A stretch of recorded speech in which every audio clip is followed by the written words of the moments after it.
আপনি কি হন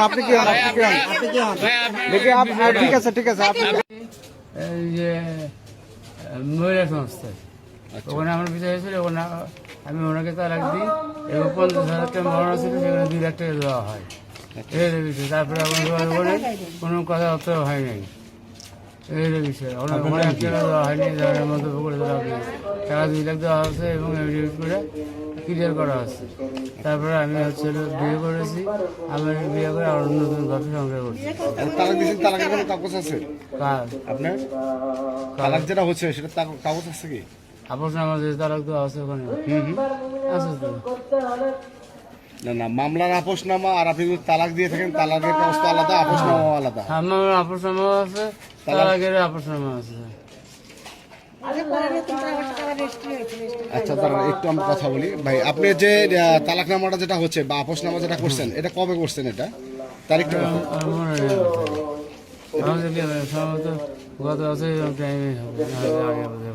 না না, একটা মানুষের তো স্মরণীয় ঘটনা, একটা স্মরণীয় ঘটনা আমার মনে নাই যে ভাই।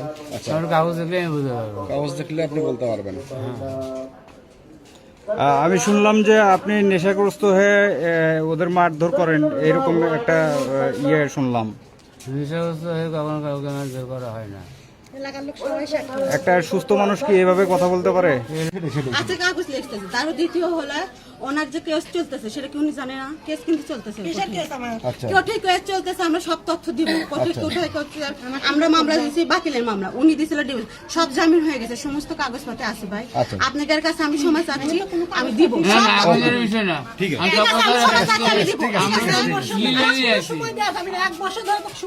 আচ্ছা তুমি কতদিন সময় দিবা? দিও।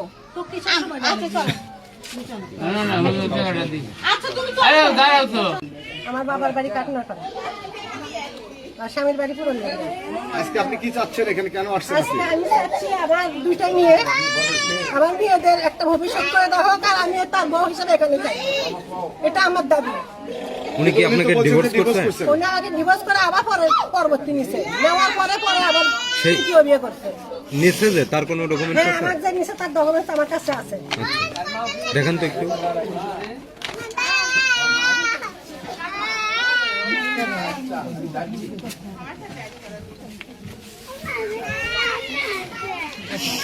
এটা তার ডকুমেন্টস।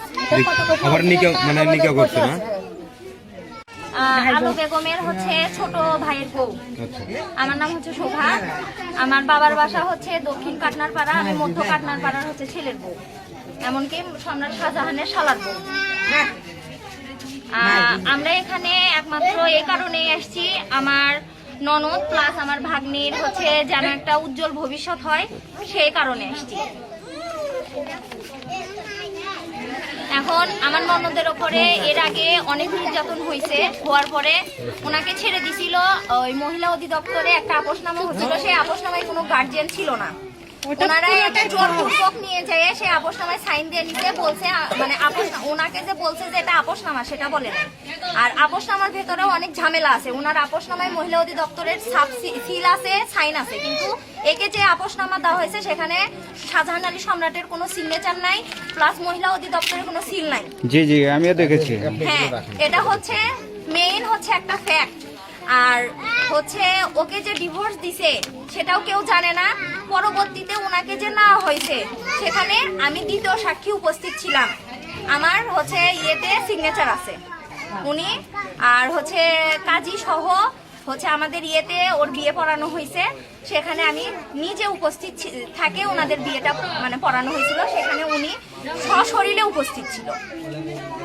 এখন আমরা এটাই মানে আপনাদের কাছে দাবি যে যেন আমার ননদ প্লাস আমার ভাগ্নি তার বাবার সম্মান প্লাস স্বামীর সম্মান যেন ফিরে পায়, এইটুকু। কটা বাচ্চা আপনার?